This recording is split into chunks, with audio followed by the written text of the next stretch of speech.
साथियों, workers socialist TV WS TV के इस विशेष प्रसारण में आपका स्वागत है, जिसमें हम आज भारत की वित्त मंत्री निर्मला सीतारमण और वित्त राज्य मंत्री अनुराग ठाकुर ने जो सांझी प्रेस कॉन्फ्रेंस की है, जिसमें निर्मला सीतारमण अंग्रेजी में बोल रही थी और अनुराग ठाकुर उसे हिंदी में अनुवाद कर रहे थे। तो हम उसके बारे में बात करने के लिए, उसके मायने समझने के लिए, इस प्रेस कॉन्फ्रेंस के मायने समझने के लिए, जो कुछ उसमें कहा गया है उसका अंतर ये समझने के लिए यहाँ इकट्ठा हुए हैं। इस पर हम लोग बात करेंगे। अभी 2 मिनट का हम लोग समय ले लें, इतने बाकी साथी जो हैं वो इकट्ठा हो जाते हैं। और ये बहुत महत्वपूर्ण प्रेस कॉन्फ्रेंस थी उनकी, जिसमें बहुत सारी बातें, बहुत ही महत्वपूर्ण बातें जो हैं सामने आई हैं। तो इस पर हम लोग बात करेंगे। कुछ साथी इकट्ठा हो जाएं। कल भी हमने एक लाइव किया था, FB लाइव किया था नरेंद्र मोदी के भाषण के बाद, और उसमें हमने कुछ चीज़ें बताई थी। हमने बताया था कि किस तरह से ये जो नरेंद्र मोदी कह रहे हैं कि चौथे फेज़ में लॉकडाउन के हम जा रहे हैं, तो उसका क्या अर्थ है, क्या क्या उसके मायने हैं, और किस तरह से सरकार जो है सारे लॉकडाउन को उठाने वाली है कॉरपोरेट के हक में, कॉरपोरेट के हित में, कि किसी भी तरह से मुनाफों की जो मुनाफों का बाज़ार है वो चलना चाहिए, और वो किसी भी कीमत पर चले, कितने भी उसमें जाने देनी पड़े और कुछ भी उसकी कीमत चुकानी पड़े। तो हमने उसके बारे में कल बात की थी, नरेंद्र मोदी की लाइव के बारे में, नरेंद्र मोदी के टीवी कार्यक्रम के बारे में। तो आज हम निर्मला सीतारमण, भारत की वित्त मंत्री निर्मला सीतारमण ने जो प्रेस कॉन्फ्रेंस की है, और उनके साथ राज्य मंत्री अनुराग ठाकुर मौजूद थे। तो उन्होंने जो बातें की हैं, उन्होंने जो कुछ कहा है, ये जो नरेंद्र मोदी ने कल 20 लाख करोड़ के पैकेज की घोषणा की थी, उसके बारे में विस्तार से उन्होंने कुछ चीज़ें बताई हैं, और ये बताया कि किस तरह से वित्त मंत्री की ये जो प्रेस कॉन्फ्रेंस है, ये अगले 2-3-4 दिन जारी रहेगी, एक श्रृंखला में, एक सीरीज़ में जारी रहेगी। तो आज उसका पहला एपिसोड जो है प्रेस कॉन्फ्रेंस का, वो सामने आया है, और ये हमारी समझ से बाहर है। मतलब आम दर्शक की समझ से ही बाहर है कि ये इस प्रेस कॉन्फ्रेंस को उन्होंने 2-3-4 टुकड़ों में क्यों तोड़ा है। इसके बारे में भी हम समझेंगे आज कि ये जो पूरी जो नौटंकी रची गई है, कि कल नरेंद्र मोदी आए और उन्होंने जो है इधर उधर की बहुत सारी बातें की, बहुत ही बेमतलब की बातें की, लेकिन जो काम की बात थी, जो कुछ आज निर्मला सीतारमण ने हमें बताया 1.5 घंटे में, वो सारा कुछ जो है उसको 5 मिनट में बताया जा सकता था। लेकिन ये जो पूरी नौटंकी चल रही है कि एक सीरीज़ में वो बताएंगे, तो इसके मायने क्या हैं और इसके पीछे उनका उद्देश्य क्या है, इस पर हम बात करेंगे। और आप देख रहे हैं साथियों, बहुत ही मज़ेदार घटनाक्रम चल रहा है। जो हम प्रिडिक्ट करते जा रहे हैं, जो हम पहले बताते जा रहे हैं, जिनकी हम भविष्यवाणी करते जा रहे हैं, तो चीज़ें सटीकता के साथ उसी तरह से जो है वो हो रही हैं। घटनाक्रम उसी तरह से अपने आप को जो है अनफोल्ड कर रहा है। तो इस पर हम लोग बात करेंगे आज। हम लोग विशेष फोकस हमारा रहेगा, निर्मला सीतारमण ने अभी कुछ देर पहले, लगभग 5:30 बजे जो है उन्होंने ख़त्म की है अपनी प्रेस कॉन्फ्रेंस, और हम 6 बजे उस पर उसका विश्लेषण करने, उसका पोस्टमार्टम करने, उसकी शव परीक्षा करने हम लोग बैठे हैं। तो इस पर हम लोग जो है चर्चा करेंगे। तो मेरे ख्याल से 6:05 हो गए हैं, हम लोग इस चर्चा को शुरू कर सकते हैं। और थोड़ी देर वेट कर लेते हैं।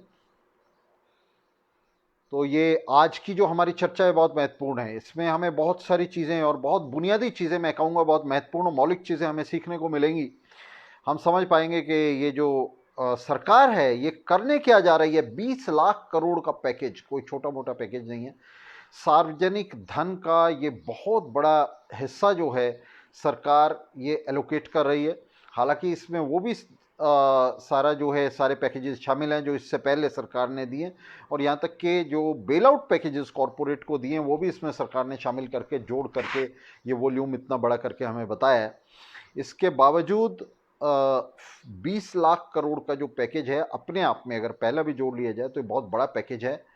अभी बताया जा रहा है कि इसमें 15 लाख करोड़ का पैकेज तो पुराना ही है और लगभग 5 लाख करोड़ का नया पैकेज है, लेकिन अगर हम कुल मिलाकर के देखें तो ये पैकेज कोई छोटा मोटा पैकेज नहीं है। तो साथियों, कल नरेंद्र मोदी ने एक कॉमेडी शो किया था रात 8 बजे, जिसके अंदर उन्होंने कुछ भी नहीं कहा सिवाय ये बताने के कि हम 20 लाख करोड़ का एक पैकेज देने जा रहे हैं जिसमें पुराने पैकेज भी शामिल होंगे, और इसका जो ब्रेकअप है, इसका जो विस्तार से इसके बारे में निर्मला सीतारमण आपको कल बताएंगी। ये नरेंद्र मोदी ने, भारत के प्रधानमंत्री ने कल कहा था कि इसकी जो डिटेल्स हैं, इसका जो विस्तार है, तो उस पर निर्मला सीतारमण बात करेंगी कल। और निर्मला सीतारमण ने भी आज बात करते हुए सिर्फ इसका एक हिस्सा ही हमारे सामने उजागर किया, बाकी उन्होंने अभी उसको गुप्त रखा हुआ है और बता रहे हैं कि अगले 2-3-4 दिन जो है ये प्रेस कॉन्फ्रेंस जारी रहेगी, टुकड़ों टुकड़ों में प्रेस कॉन्फ्रेंस होगी, जिसका अर्थ बहुत ही स्पष्ट है कि सरकार के पास बहुत कुछ छिपाने के लिए है और सरकार हिचक रही है कि इसको किस तरह से जनता को जो है दिया जाए, किस तरह से जनता को बताया जाए। मसलन सरकार को इस बात की कोई ज़रूरत नहीं थी, आज निर्मला सीतारमण को इस बात की कोई ज़रूरत नहीं थी कि वो अंग्रेजी में बोलें और फिर साथ में दूसरे राज्य मंत्री जो हैं उसका हिंदी में अनुवाद करें। हिंदी में अनुवाद करने का काम तो मीडिया करता रहा है, वो कर लेता, वो किसी भी एक भाषा में ये बता सकती थी और बहुत तेज़ी से ये सारी चीज़ें पूरा जो 2-3 दिन में वो कह रहे हैं कि बताएंगी, वो एक ही दिन में बता सकते। जानबूझकर उसको जो है उन्होंने खींचा है, और वो इसलिए खींचा है कि धीरे धीरे रिवील करेंगे, उसको धीरे धीरे बताएंगे, एक साथ नहीं बता सकते थे। एक साथ इसलिए नहीं बता सकते, जो आज उन्होंने बताया उससे हमें पता चलता है कि वो एक साथ क्यों नहीं बता सकते थे। तो आज जो प्रेस कॉन्फ्रेंस निर्मला सीतारमण की हुई है, उसके दो बहुत ही मुख्य बिंदु हैं, बहुत ही उसके मेन पॉइंट्स हैं जिनको हमें समझना होगा, और जो निर्मला सीतारमण के इस भाषण का खुलासा करते हैं, सरकार के चरित्र का खुलासा करते हैं, और इतना ही नहीं करते बल्कि आने वाली जो दिशा है भारत के शासकों की और उसके साथ ही दुनिया के शासकों की भी, विश्व पूंजीवाद की जो दिशा है, वास्तव में ये जो आज का उनका प्रेस कॉन्फ्रेंस है निर्मला सीतारमण का, वित्त मंत्री का, ये उसका खुलासा करती है। देखिए साथियों, इसको समझते हैं, आइए समझते हैं इसको। तो उसके दो मुख्य स्तंभ हैं, दो मुख्य बिंदु हैं। दो मुख्य बिंदु कौन से हैं? पहला जो बिंदु है वो है इसका घोर प्रतिक्रियावादी चरित्र, जिसके चलते दो मुख्य बातें उन्होंने कही हैं। उन्होंने पहली बात कही कि भारत को, कल मोदी ने भी यही कहा था, उसको दोहराया है। उन्होंने कहा कि भारत को आत्मनिर्भर बनना है, उसको स्वावलंबी बनना है। इसको उन्होंने 4 दक्षिण की भाषाओं में दोहराया जिससे टाइम वेस्ट किया जा सके, प्रेस कॉन्फ्रेंस को लंबा खींचा जा सके और मुद्दों को कल के लिए, परसों के लिए, चौथे के लिए टाला जा सके। तो उन्होंने कहा कि भारत को आत्मनिर्भर बनना है, स्वावलंबी बनना है। और इसके साथ ही एक दूसरी बात मैं जोड़ करके रख रहा हूं जो उन्होंने, बहुत महत्वपूर्ण बात है और जिसको उन्होंने बहुत एम्फेसिस नहीं दिया, लेकिन वो एम्फेसिस की बात है, जोर देने की बात है। उन्होंने कहा कि 200 करोड़ तक के जो ग्लोबल टेंडर्स हैं, सरकार जो चीजें खरीदती है तो उनके लिए टेंडर फ्लोट करती है। तो 200 करोड़ तक के जो ग्लोबल टेंडर्स हैं, जो अब तक 200 करोड़ तक के जो टेंडर्स हैं जो अब तक ग्लोबल रूट से जा रहे थे, ग्लोबल टेंडर्स बन रहे थे, मतलब उनको आपको इंटरनेशनली लॉन्च करना होता था, तो ये जो टेंडर्स हैं अब इंटरनेशनली लॉन्च नहीं होंगे। इसके अंदर ग्लोबल कंपनीज को नहीं बुलाया जाएगा, विदेशी कंपनियों को नहीं बुलाया जाएगा, और सिर्फ भारत के स्तर पर किए जाएंगे। मैं आपको साथियों एक बात याद दिलाना चाहता हूं, मोदी सरकार ने विशेष रूप से बार बार ये कहा था कि बहुत बेईमानी होती है, बहुत भ्रष्टाचार होता है, इसलिए हम इन टेंडर्स को ग्लोबल कर रहे हैं। हालांकि उसके पीछे कारण ये नहीं था, उसके पीछे कारण था WTO की शर्तें। WTO, वर्ल्ड ट्रेड ऑर्गेनाइजेशन की शर्तों में ये शामिल है कि तमाम जो मेंबर कंट्रीज हैं, जिसमें दुनिया की ज़्यादातर सरकारें अब शामिल हैं, ज़्यादातर देश शामिल हैं WTO के अंदर, तो WTO की शर्तों में ये शामिल था कि तमाम जो मेंबर कंट्रीज हैं वो अपने टेंडर्स को लगातार ज़्यादा से ज़्यादा इसके अंदर शामिल करते जाएंगे, और उनके जो टेंडर्स हैं वो नेशनल नहीं होंगे, ग्लोबल होंगे। और जितने ही ज़्यादा आप ये ग्लोबल टेंडर्स के अंदर शामिल करते हैं, उतनी आपको उसके अंदर दुनिया के स्तर पर वर्ल्ड बैंक से, IMF से तमाम तरह की सुविधाएं उसके लिए जो है आपको मिलती जाएंगी।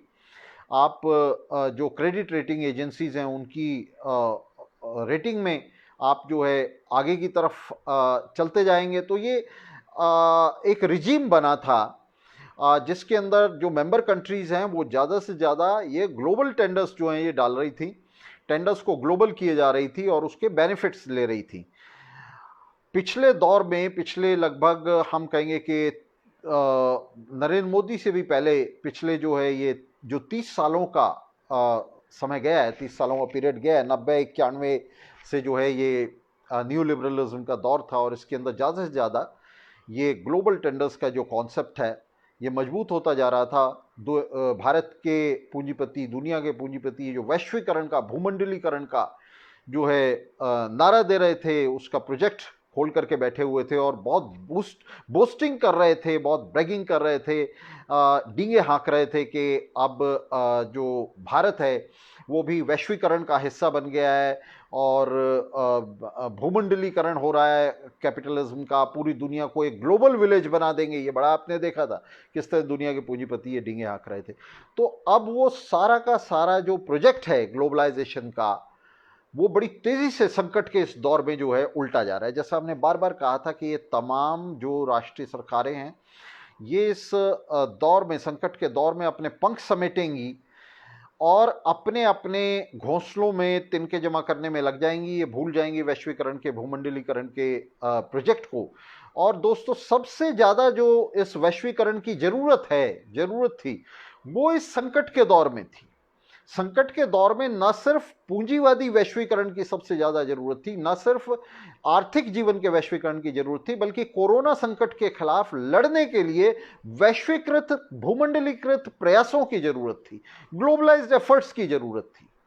तो ये जो जरूरत है वैश्वीकरण की, इससे ठीक इस समय जब सबसे ज्यादा इसकी जरूरत है, ये सरकारें पीछे हटती जा रही हैं। ये सरकारें अपने कदम जो है उससे पीछे खींच रही हैं और ये तमाम सरकारें स्वयं सेवा में लग गई हैं, अपने अपने घोंसलों में तिनके जमा करने में लग गई हैं, जिसका सबसे बड़ा प्रमाण कल नरेंद्र मोदी के भाषण में, जिसमें उन्होंने बार बार ये जो है बात कही कि भारत को आत्मनिर्भर बनना है। भारत को आज निर्मला सीतारमन ने रिपीट किया कि भारत को आत्मनिर्भर बनना है, स्वावलंबी बनना है। 4 दक्षिण भारत की भाषा में उन्होंने कहा। ये जो स्वावलंबी और आत्मनिर्भर बनने का भारत का ये जो कार्यक्रम है, ये असल में आपको मैं याद दिलाऊं, ये नेहरू की एज का, नेहरू के युग का कार्यक्रम था भारत के पूंजीपतियों का, कि हमें आत्मनिर्भर बनना है। आत्मनिर्भर बनने का मतलब ये था कि ये जो पूरा साम्राज्यवाद का जाल था जिससे अभी भारत के शासक जो हैं वो निकलना चाह रहे थे, एक सीमित अर्थ में ही चाहे इसको समझा जाए, निकलना चाह रहे थे। तो वो कह रहे थे कि हम स्वावलंबी बने, मतलब उसका मतलब था विशेष रूप से उत्पादन के क्षेत्र में, कि अब तक तो भारत मंडी बना हुआ था ब्रिटेन की, तो अब भारत जो है अपने यहाँ उत्पादन करेंगे। नेहरू की एज का जो है स्लोगन था। आज हमारी इस एज में, इस युग में, 21वीं शताब्दी के भी 2 दशक पूरे होने जा रहे हैं। इस एज में, इस युग में स्वावलंबी होने का और आत्मनिर्भर होने का बहुत ही प्रतिक्रियावादी अर्थ है, बहुत ही विपथगामी अर्थ है, बहुत ही रिएक्शनरी इसका मीनिंग है। आज की जो दुनिया है जो हमारे सामने खड़ी हुई है, कम से कम पिछली 1.25 सदी से हम कहेंगे जो दुनिया खड़ी हुई है, इसका ये दुनिया वैश्वीकृत दुनिया है। इसमें साम्राज्यवाद का वैश्वीकरण, पूंजीवाद का वैश्वीकरण हो रहा है, वो साम्राज्यवाद में बदल रहा है और इसके अंदर कोई भी आत्मनिर्भर नहीं हो सकता देश, कोई भी देश स्वावलंबी नहीं हो सकता। यहाँ पारस्परिक निर्भरता जो है वो इसका मंत्र है, इसका स्लोगन है। और ये जो विश्व पूंजीवाद है ये इस तरह से आपस में गुथा हुआ है कि इसमें आत्मनिर्भरता, स्वावलंबन, ये बिल्कुल झूठे नारे हैं, ऐसे नारे हैं जिनसे राष्ट्रीय सरकारें अपनी जनता को बेवकूफ़ तो बना सकती हैं और आत्महत्या कर सकती हैं, अपने पैर पर कुल्हाड़ी मार सकती हैं, लेकिन उससे किसी भी तरह से वे दुनिया की अर्थव्यवस्था को, अपनी अर्थव्यवस्था को आगे की तरफ नहीं ले जा सकती। तो ये प्रगतिशील कदम नहीं है। ये जो बहुत बोस्टिंग कर रही है नरेंद्र मोदी की सरकार कि हम आत्मनिर्भर बन रहे हैं, हम स्वावलंबी बन रहे हैं, ये स्वावलंबी होना या आत्मनिर्भर होना आज की दुनिया में बहुत ही रिएक्शनरी, बहुत ही पिछड़ा हुआ दृष्टिकोण है, जो इन राष्ट्र राज्यों को, इन पूंजीवादी राज्यों को आत्महत्या की तरफ ले जाता है। उसमें आत्महत्या तो की जा सकती है इस आधार पर, जो है स्वावलंबन के आधार पर, आत्मनिर्भरता के आधार पर आगे की तरफ कोई प्रगति नहीं की जा सकती। आज की दुनिया जो ये साम्राज्यवादी दुनिया जो हमारे सामने खड़ी है, जिसमें आज प्रोडक्शन ग्लोबलाइज हो रहा है, उत्पादन ग्लोबलाइज हो रहा है फाइनेंस के बाद, कमोडिटीज के बाद, तो ये जो दुनिया है, ये साम्राज्यवाद की भी बहुत ही अग्रिम उसके अंदर कहा जाएगा कि स्टेज के अंदर, बहुत ही एडवांस स्टेज के अंदर ये दुनिया दाखिल हो गई है। और इस दुनिया को अब कोई राष्ट्र अगर ये बात करता है इसमें कि हम स्वावलंबी होना चाहते हैं, हम आत्मनिर्भर होना चाहते हैं, तो दो बात, या तो उसने अपनी आंखें जो हैं वो पीछे की तरफ लगा ली हैं, और या वो अपनी जनता को धोखा दे रहा है। तो ये बिल्कुल संभव नहीं है। और ये जो विपथगामी, ये जो रास्ता है जिसको आज ये तमाम राष्ट्र जो हैं वो ले रहे हैं, तो ये एक तरह से पूंजीवाद को, विश्व पूंजीवाद को उठाकर 125 साल पीछे पटक देगा। उसको पीछे की तरफ खींचने का जो है ये मंत्र है, आगे की तरफ ले जाने का मंत्र नहीं है। और इसके लिए ये जो सरकारें कर रही हैं, जो अब कह रही हैं कि हम स्वावलंबी होना चाहते हैं, हम आत्मनिर्भर होना चाहते हैं, ये स्वेच्छा से नहीं कर रही हैं। ये कैपिटलिज्म के जो इंपेरेटिव्स हैं, इसके ऊपर जो थोप दिए गए हैं इंपेरेटिव्स राष्ट्र राज्यों के ऊपर, ये उनका परिणाम सामने आ रहा है। संकट के दौर में ये जो इनका समझौता था राष्ट्र राज्यों का कि हम विश्व पूंजीवाद को आगे बढ़ाएंगे, हम विश्व पूंजीवाद को आगे लेकर चलेंगे, वैश्वीकरण, पूरा जो आर्थिक जीवन है दुनिया का, उसको हम दुनिया के स्तर पर जो है संगठित करेंगे, ये पूरा प्रोजेक्ट पूरी तरह से फेल हो गया। और कोरोना संकट ने इसका डंका बजा दिया, इसका शंखनाद कर दिया है कि ये प्रोजेक्ट जो है, जो वैश्वीकरण का प्रोजेक्ट था, ये जो बोस्टिंग कर रहे थे दुनिया के कैपिटलिस्ट, दुनिया के पूंजीपति, तो उसका जो है उसने एक तरह से मरसिया पढ़ दिया है। ये बिल्कुल स्पष्ट हो गया कल मोदी के भाषण से और आज निर्मला सीतारमण के भाषण से कि ये अब जो दिशा है वो वैश्वीकरण की तरफ नहीं रहेगी, भूमंडलीकरण की तरफ नहीं रहेगी, बल्कि उल्टा ये राष्ट्रवाद की तरफ रहेगी, जिसमें ये तमाम देश अपने अपने उद्योगों को, अपने अपने व्यापार को, उसको जो है उसको पालने पोसने, उसे बढ़ाने की तरफ ध्यान देंगे। और ये आज की दुनिया में संभव नहीं है कि आप वैश्वीकरण की प्रक्रिया को उलट करके, जब तक के बहुत बड़े पैमाने पर उत्पादन शक्तियों का विनाश ना कर दिया जाए, जब तक कि बहुत बड़े पैमाने पर कोई युद्ध तमाम उत्पादन शक्तियों का, जिसमें श्रम शक्ति है, जिसमें पूंजी की भी शक्ति है, जिसमें मशीनें हैं, जिसमें उद्योग धंधे हैं, जिसमें व्यापार है, अंतर्राष्ट्रीय व्यापार है, राष्ट्रीय व्यापार है, जब तक उसको पूरी तरह से उसके बड़े हिस्से को नष्ट ना कर दिया जाए, तब तक ये संभव नहीं है कि वैश्वीकरण की इस प्रक्रिया को उल्टा जाए। तो अब ये जो राष्ट्रीय सरकारें हैं, ये क्या करने जा रही हैं? अब ये करने जा रही हैं कि ये और ज़बरदस्त बैरिकेडिंग करने जा रही हैं। मसलन अभी जैसे निर्मला सीतारमण ने हमें बताया कि 200 करोड़ तक के जो टेंडर्स हैं, उनके अंदर अब ग्लोबल कंपनीज को इनवाइट नहीं किया जाएगा, वो ग्लोबली फ्लोट नहीं किए जाएंगे। 200 करोड़ तक के जो टेंडर्स हैं वो जो भारत की कंपनी हैं उनको दिए जाएंगे, जिसमें जैसा कि बार बार ये शासक कहते रहे हैं कि बहुत बड़ा भ्रष्टाचार, इसको इन्होंने कहा था कि ये बहुत बड़े भ्रष्टाचार का स्रोत है। तो वो भ्रष्टाचार तो हो गई, लेकिन भ्रष्टाचार का मामला तो एक मामला है। दूसरा मामला है कि ये जो दुनिया की अर्थव्यवस्था, ये जो पिछले 100 सालों में, 125 सालों में ये जो दुनिया की आर्थिक व्यवस्था बनी है, पनपी है, और विशेष रूप से बहुत तेज हो गई थी 1990 के दौर के बाद, ये जो न्यू लिबरलिज्म का दौर था, नव उदारवाद का दौर था, तो अब ये पूरी की पूरी प्रक्रिया जो है ये उलट दी जाएगी। तो ये विश्व पूंजीवाद और राष्ट्रीय राज्य उसकी अगुवाई करते हुए ये उल्टे पैरों लौट रहे हैं। ये एक तरह की रिट्रीट हो रही है, it is beating the retreat. और ये दुनिया के लिए, मानव जाति के लिए, हमारे आर्थिक सामाजिक जीवन के लिए, राजनीतिक जीवन के लिए बहुत ही चिंता की जो है बात है। और इसकी जो है ये घंटी बज चुकी है। कल नरेंद्र मोदी का भाषण और आज निर्मला सीतारमण का भाषण, जिसमें उन्होंने बोस्टिंग करते हुए बार बार ये कहा कि हम आत्मनिर्भरता की तरफ जा रहे हैं, स्वावलंबन की तरफ जा रहे हैं, तो ये पूरी दुनिया की मेहनतकश जनता के लिए एक बहुत बुरी खबर है, एक बहुत ही भयानक स्वप्न है ये राष्ट्रीय राज्यों का, राष्ट्रीय पूंजीपति वर्ग का, जिसे वो अभी जो है अपनी उपलब्धि के तौर पर दिखा रहा है। वो कह रहा है कि हमारा टारगेट है जिसे हम अचीव करना चाहते हैं। तो कोई टारगेट नहीं हो सकता ऐसा आज की दुनिया में, वैश्वीकृत दुनिया में, वैश्वीकृत आर्थिक जीवन में ऐसा कोई टारगेट नहीं हो सकता। तो ये एक बात है जो हमने कहा कि निर्मला सीतारमण के भाषण में आई है। दूसरी बात जो हम कहेंगे कि उसका जो दूसरा बहुत ही महत्वपूर्ण बिंदु है, और जिसके लिए मैं अपने जो नोट्स मैंने बनाए हैं सीतारमण के भाषण से मैं उनकी मदद लूंगा, वो जो है वो दूसरी बात जो है वो भी कम चिंताजनक नहीं है।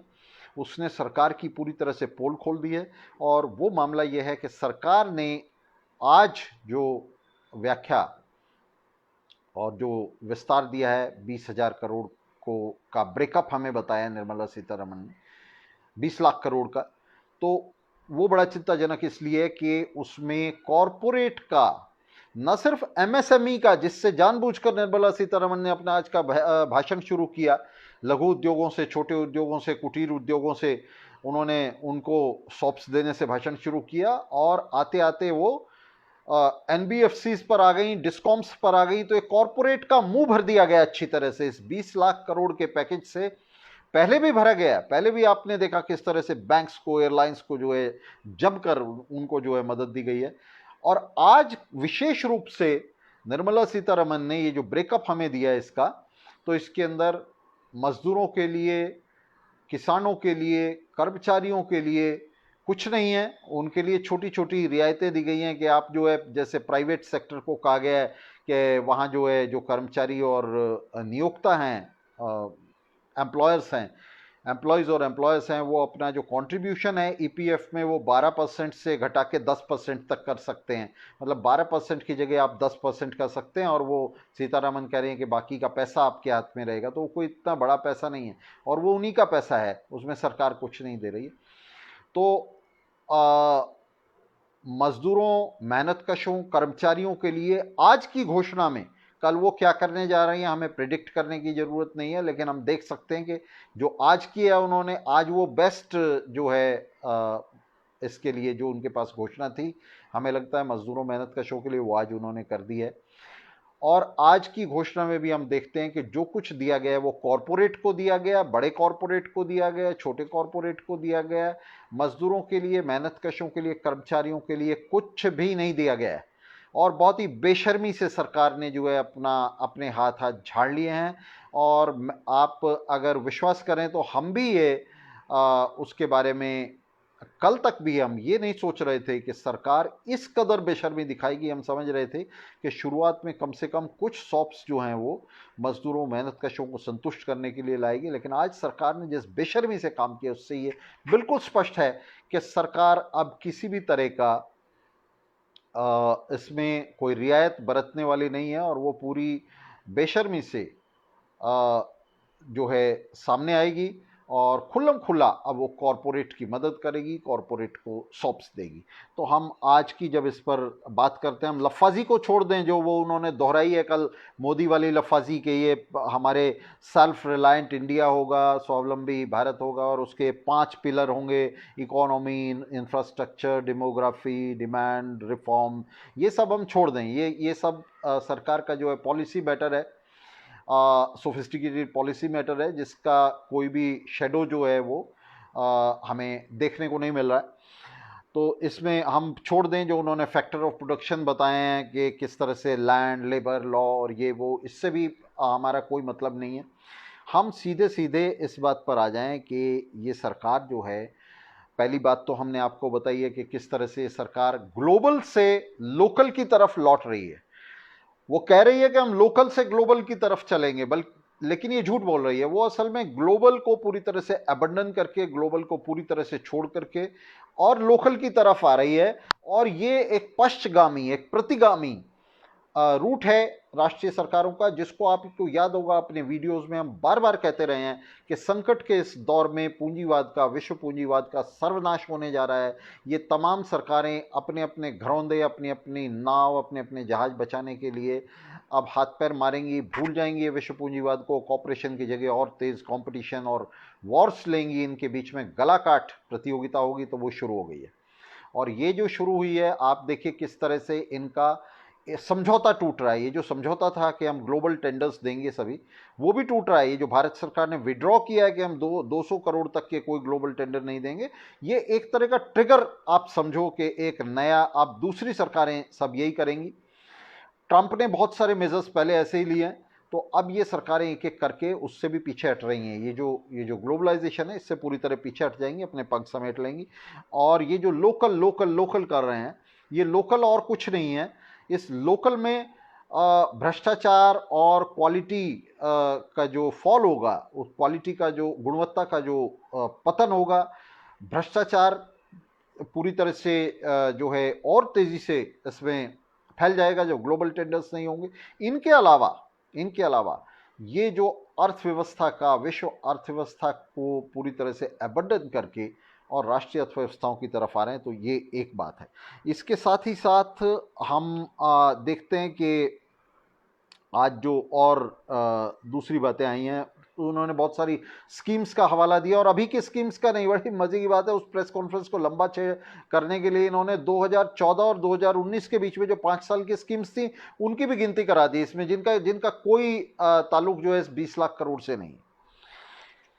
तो इसके बीच में जो है इन्होंने हमें बताया और कि किस तरह से जो 41 करोड़ जो जनधन खाते हैं, उनके अंदर सरकार ने 52,000 करोड़ रुपए जो है वो डाले हैं। जिसका मतलब हुआ कि एक जनधन खाते में लगभग 1200 रुपए के करीब का अमाउंट जो है वो सरकार ने डाला है। एक जनधन खाते में 1200 रुपए। और इसके लिए सरकार जो बहुत बड़ी बोस्टिंग कर रही है। हालांकि ग्राउंड के ऊपर हमें यह भी नहीं दिखाई दे रहा, हम नहीं जानते इसमें भी कितना बड़ा भ्रष्टाचार होगा, लेकिन सरकार के आंकड़ों के हिसाब से सरकार जो बता रही है कि 41 करोड़ जनधन खातों में 52,000 करोड़ रुपए जो है वो डाला गया है। तो ये एक आंकड़ा है। फिर ये कह रहे हैं कि 20,000 करोड़ महिलाओं को 500 रुपये प्रति माह जो है वो एड दी गई है। ये कितनी महिलाओं के खाते में आया है, ये सब जो है ये तो आपको आगे पता चलेगा ही।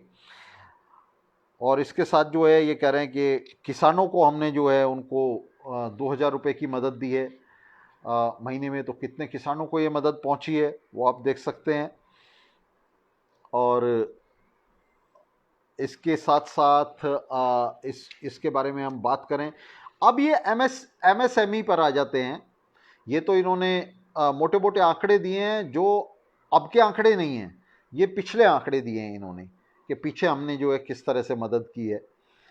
और ये मदद आप देख सकते हैं कि बहुत ही मीगर है कि औरतों को हमने 500 रुपये महीना दिया है। तो 500 रुपये में जो है एक महीने गुजारा नहीं चल सकता। और ये जो मदद है ये उस पैकेज से है जिसको इन्होंने इस 20 लाख करोड़ में इंक्लूड किया है, इसमें शामिल किया है उसको। अब ये असली बात पर आ जाते हैं। ये जो MSME हैं, जो छोटे उद्योग हैं, कुटीर उद्योग हैं, मझोले उद्योग हैं, तो इनके लिए 3 लाख करोड़ के पैकेज का आज निर्मला सीतारमन ने बताया कि हमने प्रावधान किया है। और जिसमें उनको 4 साल के लोन दिए जाएंगे। 1 साल तक उनको मूलधन नहीं चुकाना होगा, ब्याज चुकाना होगा, मूलधन नहीं चुकाना होगा। तो 4 साल के लिए इससे जो है लोन दिए जाएंगे मध्यम, लघु और कुटीर उद्योगों को, जिसमें कोलेटरल फ्री होंगे, उसके लिए उनको कोई सिक्योरिटी नहीं देनी होगी। और ये 100 करोड़ तक टर्नओवर वाले जो उद्योग हैं उनको इसका जो है फ़ायदा मिलेगा। दूसरा इन्होंने कहा है, उसके साथ ही इस 3 लाख करोड़ के अलावा 20,000 करोड़ की और लिक्विडिटी देगी सरकार इन उद्योगों को, जिनमें स्ट्रेस्ड उद्योग हैं, जिन पर दबाव है, जो घाटे में जा रहे हैं, घाटे में गए हुए उद्योग, जो NPA जिनके जो है घोषित हो चुके हैं। तो ऐसे बता रहे हैं कि 2 लाख जो है छोटे मझोले कुटीर उद्योग हैं, जिनको 20,000 करोड़ रुपए की ये एडिशनल लिक्विडिटी जो है ये दी जाएगी डेट के तौर पर, कर्जे के तौर पर। तो ये है 3 लाख करोड़ का, मैं पहले बता चुका हूँ कि उद्योगों को दिया जाएगा।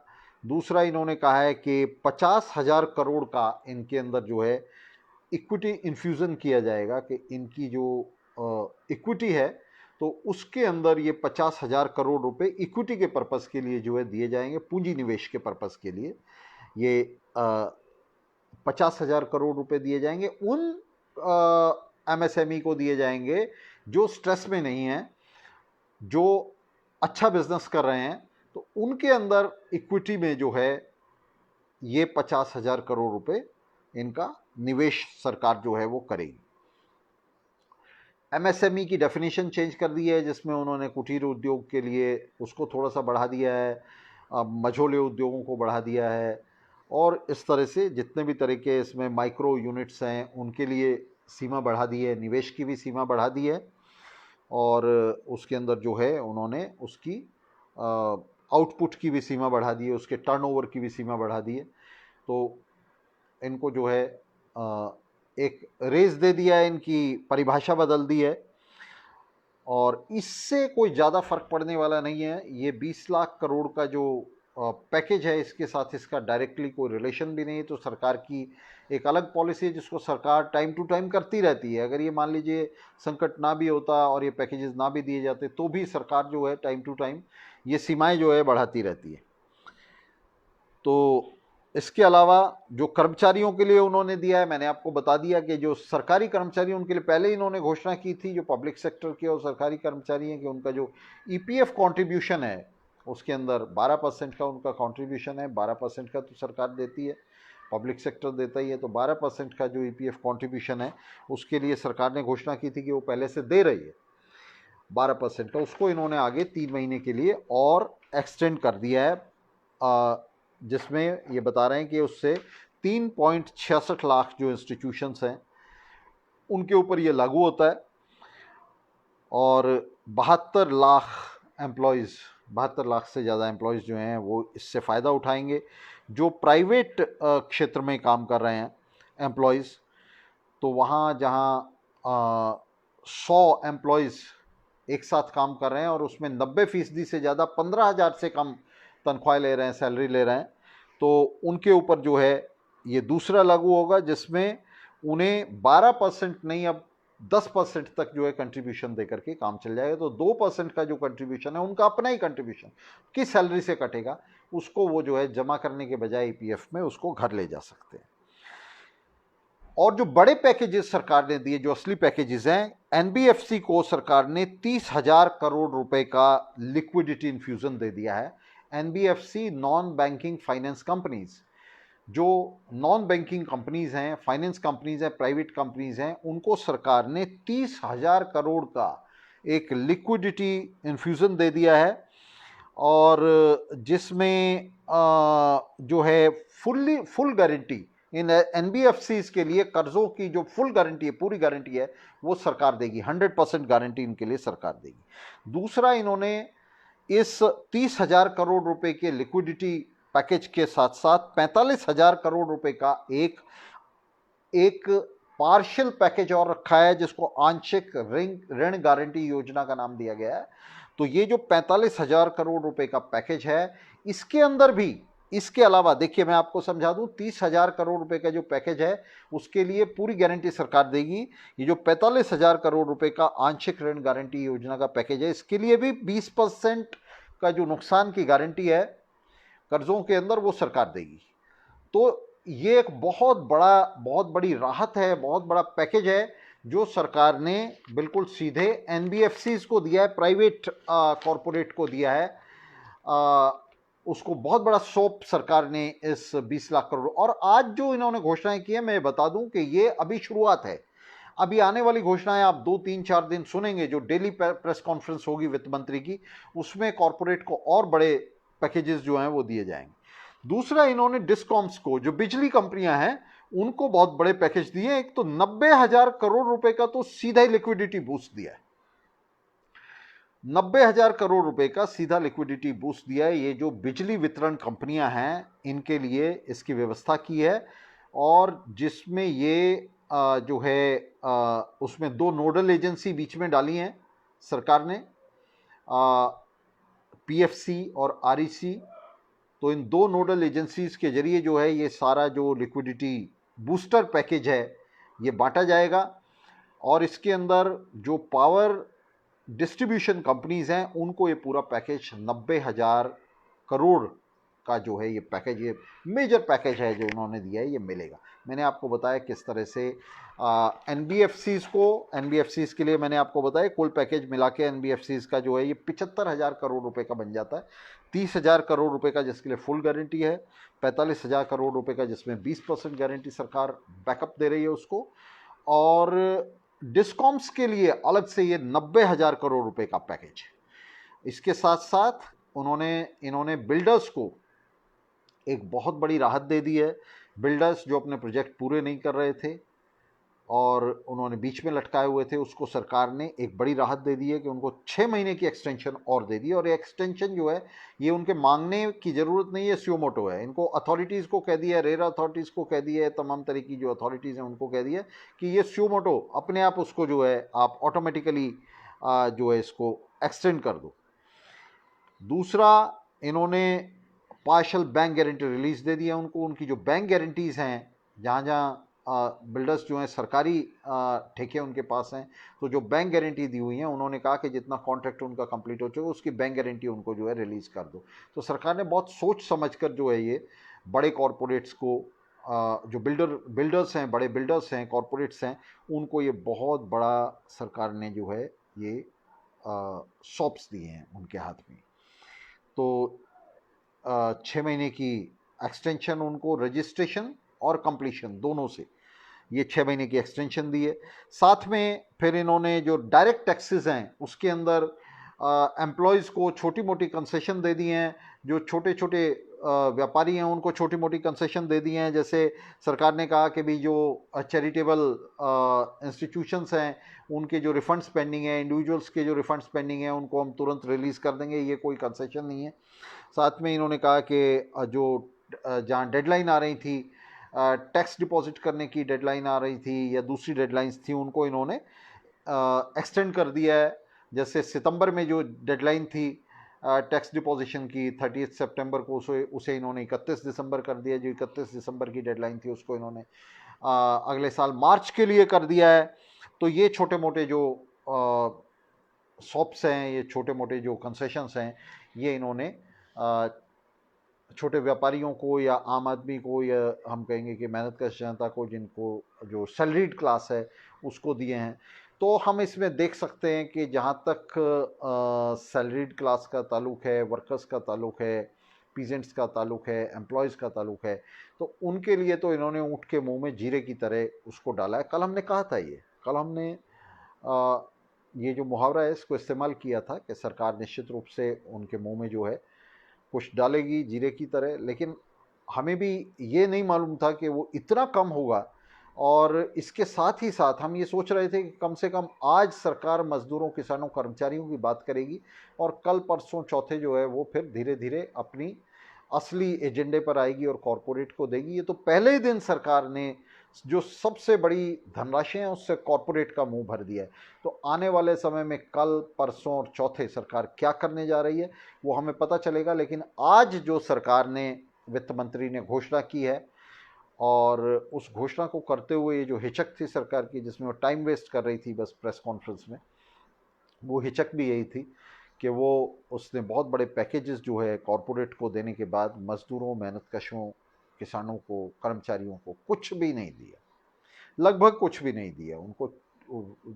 वही है जो हमने कल कहा था कि ऊँट के मुंह में जीरे की तरह है।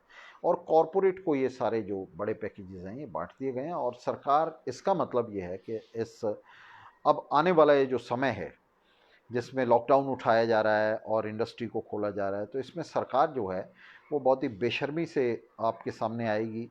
वो इस बात की बिल्कुल कोई शर्म भी नहीं करेगी और आपको संतुष्ट करने की भी कोशिश नहीं करेगी आम आदमी को, बल्कि खुल्लम खुल्ला वो कॉरपोरेट के पक्ष में खड़ी होगी, कॉरपोरेट को सॉप्स देगी जिस तरह से आज बांटे हैं उसने, और इस बात की कोई परवाह नहीं करेगी कि आम आदमी किस तरह देख रहा है, किस तरह सोच रहा है इसको।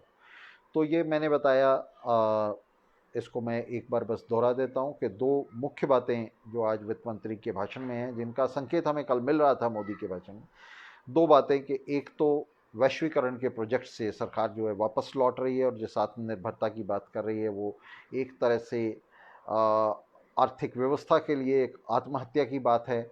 अपने पंख सिकोड़ रहे हैं, और जिसके चलते ये इन्हें भी निश्चित हो रहा है कि जो वॉल्यूम्स हैं इकोनॉमी के, ये आने वाले समय में बहुत ज़्यादा तंग हो जाने वाले हैं। मुद्रास्फीति बहुत ज़्यादा बढ़नी है, इसका मतलब है कि मुद्रास्फीति बहुत ज़्यादा बढ़ेगी, महंगाई बहुत ज़्यादा बढ़ेगी, और क्वालिटी का जो मामला है, गुणवत्ता का जो मामला है, वो बहुत नीचे जाएगा, उसका पतन होगा। और साथ में भ्रष्टाचार जो है इन तमाम सरकारी ठेकों में, टेंडर्स में, वो बहुत ज़्यादा आने वाले समय में वो बढ़ने जा रहा है।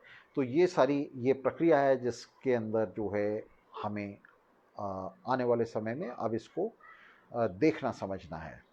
तो इसके खिलाफ मजदूर वर्ग को, अगर मजदूर वर्ग इसके खिलाफ जोरदार प्रतिरोध में नहीं उतरता है, अगर यहाँ हम पूंजीवाद